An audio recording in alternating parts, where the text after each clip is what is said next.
सभागत जनों, गुरु नानक के तेजस्वी मुख, उनकी आंखों की मस्त किंतु जगमगाती ज्योति, उनकी अनोखी चेष्टाओं और विभिन्न वचनों का सुल्तानपुर निवासियों पर अद्भुत प्रभाव हुआ। दौलत खान लोधी, जो पंजाब का बहुत दूरदर्शी सूझवान सूबादार था, अत्यंत प्रभावित हुआ। किसी को समझ में ना आता कि गुरु नानक मौन क्यों रहते हैं, क्यों उन्होंने डेरा लुटा दिया और क्यों उन्होंने नवाब द्वारा प्रस्तुत दीवानगिरी ठुकरा दी। क्यों वह ब्राह्मणों तथा काजियों को ऐसे शब्द कहते हैं कि वे निरुत्तर हो जाते हैं और खींच उठते हैं। क्यों उनकी गंभीर भावनाओं में तल्लीन हृदय से एक ही आवाज बार बार निकलती है, ना कोई हिंदू ना मुसलमान, ना कोई हिंदू ना मुसलमान। जी हाँ भक्तजनों, यही था गुरु नानक का नया सिद्धांत, ना कोई हिंदू ना मुसलमान। नवाब दौलत खान लोधी ने उन्हें अपने पास राजकुमारों की भांति बिठाया। दौलत खान लोधी गुरु नानक से आयु में काफी बड़ा था। उसके दो बेटे दिलावर खान और गाजी खान बाबा नानक की आयु के थे और प्रदेश का सेना प्रबंध उनके हाथों में था। दौलत खान के पुत्रों को विद्याध्ययन का भी बहुत चाव था और इनका पुस्तकालय तत्कालीन भारत के चुने हुए पुस्तकालयों में से एक था, जिसमें इतिहास, राज्य प्रबंध और सूफी साहित्य की बहुमूल्य पुस्तकें विद्यमान थी। गुरु नानक जी सुल्तानपुर में कई वर्ष रहे। आपने इस पुस्तकालय से भी पर्याप्त लाभ उठाया होगा। इस पुस्तकालय को बाबर ने पंजाब पर अधिकार कर लेने के उपरांत प्राप्त करने का प्रयास भी किया था। दौलत खान के दरबार में नानक निरंकारी का अवतारों की तरह सत्कार होता देखकर ब्राह्मण, काजी, मुल्ला आदि और विशेषतया दीवान देवदत्त बहुत तिल मिलाए। काजी ने बहुत क्रोध में आकर पूछा, आप कहते हैं ना कोई हिंदू ना कोई मुसलमान, ना कोई हिंदू ना कोई मुसलमान, सारा शहर हिंदू मुसलमानों से भरा पड़ा है।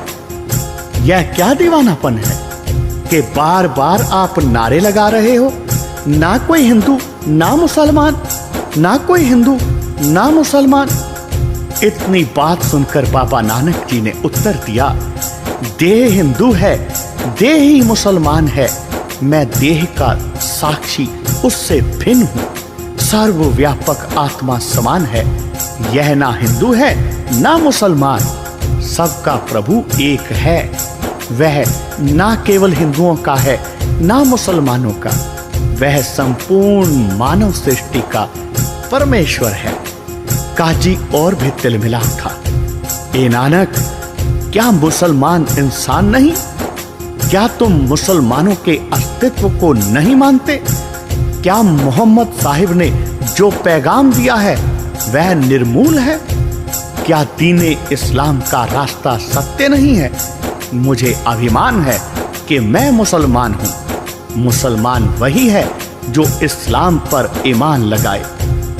तभी गुरु नानक देव जी ने काजी की बात सुनकर बड़ी गंभीरता और धैर्य से कहा, काजी साहब, मैं मुसलमान उसी को मानता हूँ जो सच्चे इस्लाम के आदर्श का पालन करे। मुसलमान कहलाने का अधिकार प्रत्येक व्यक्ति को नहीं, क्योंकि सच्चा मुसलमान होना कठिन है। काजी ने तुरंत पूछा, सच्चा मुसलमान आप किसे मानते हैं? तब बाबा नानक जी ने इस शब्द का उच्चारण किया, मुसलमान कहावन मुस्कल जा होए, ता मुसलमान कहा वै। अव्वल औल दीन कर मिठा, मस्कल माना माल मुसावै। होए मुस्लिम दीन मुहाने, मरण जीवन का भरम चुकावै। रब की रजाए मन्ने सिर ऊपर, करता मन्ने आप गवावै। ताओ नानक सर्व जिया मेहरा मत होई, ता मुसलमान कहावै, ता मुसलमान कहावै।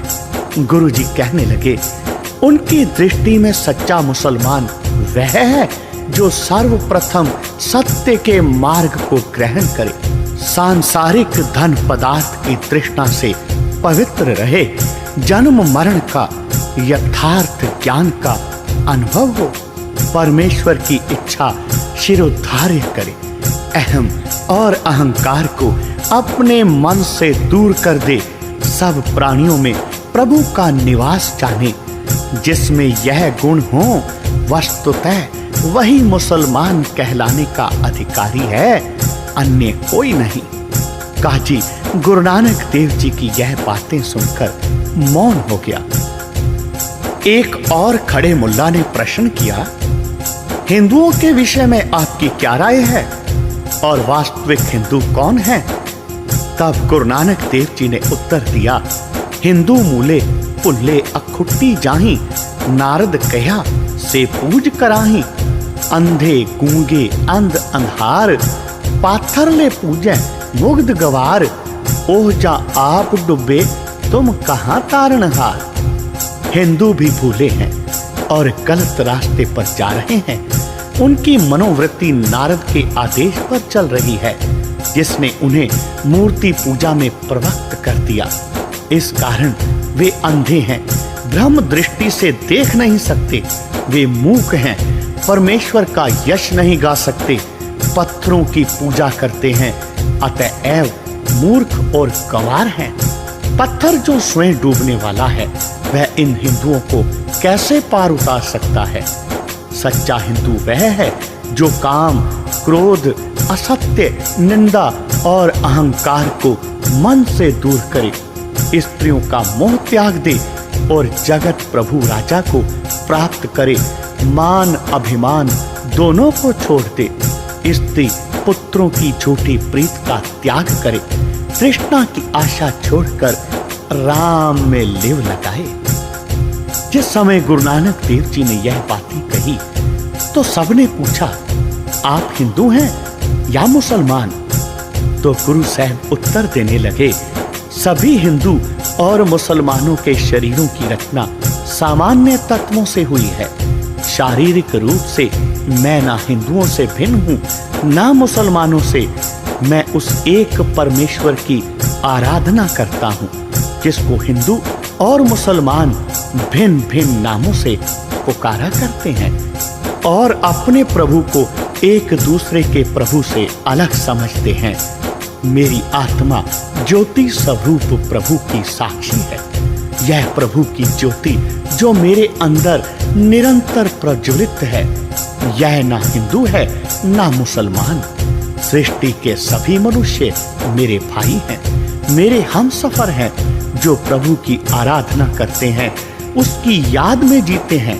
वस्तुतः वे ही मेरे मित्र और सखा हैं, चाहे वह किसी देश, जाति या धर्म के हों, क्योंकि मैं सत्य को उजागर करता हूँ, क्योंकि मैं हिंदू और मुसलमान दोनों की मनुष्य को मनुष्य से घृणा सिखाने वाली अभिरुचियों और सिद्धांतों का खंडन करता हूँ। लोग मुझे दीवाना कहते हैं, वे समझते हैं कि मुझे किसी भूत ने पकड़ लिया है। मैं दीवाना हूँ, परंतु मैं सत्य का दीवाना हूँ, मैं सत्य का दीवाना हूँ। भगत जनों, इस प्रकार गुरु नानक ने अपने इस नए सिद्धांत का प्रचार किया और उस परमेश्वर के नाम के साथ लोगों को जोड़ा और यह समझाया कि सभी उस परमात्मा के, उस प्रभु के बच्चे हैं, इसलिए आपस में भेदभाव करना ठीक नहीं, उचित नहीं। सब उस प्रभु की आराधना करो और आपस में प्यार से मिलकर रहो। इतना उपदेश कहकर गुरु नानक देव जी अपनी यात्रा के लिए आगे निकल पड़े। बोलो जी पाही जी, वाहे गुरु वाहे गुरु वाहे गुरु।